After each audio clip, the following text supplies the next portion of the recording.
Le débat est animé parce que la question divise, évidemment, parce qu'il y a des fervents défenseurs de la liberté du Tibet et d'autres qui disent mais non, pour des raisons historiques, ceci, cela. Et d'ailleurs, la Chine fait beaucoup de choses pour développer le Tibet, en accord avec le Dalai Lama, en tout cas au début. Donc c'est une histoire très complexe et le film de Jean-Michel voulait apporter, il a recherché quand même la question pendant 4 ans, il voulait apporter un peu plus de nuances pour que le débat ne soit pas en noir ou en blanc, mais qu'on peut avoir un point de vue nuancé.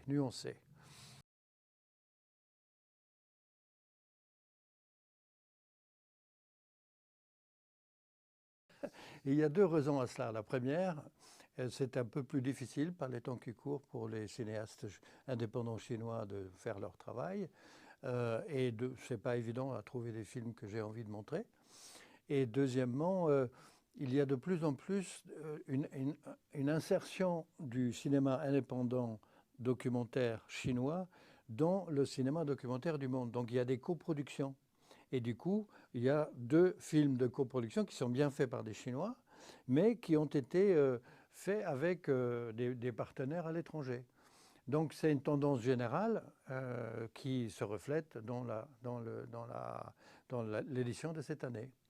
Oui, c'est plus compliqué aujourd'hui, ce qui fait que bon, moi, ça me donne plutôt le courage et l'énergie de continuer à le faire, parce que si ça veut dire que si c'est plus difficile, c'est encore plus nécessaire qu'avant.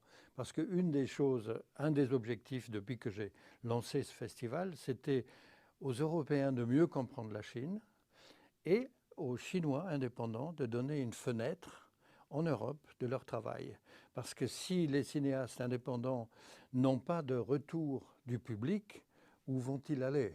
C'est essentiel qu'on donne à un cinéaste, qu'il soit indépendant, chinois ou français, qu'on lui donne accès au retour de ce que ressent le public quand il rencontre leur travail. Donc c'est très important pour moi.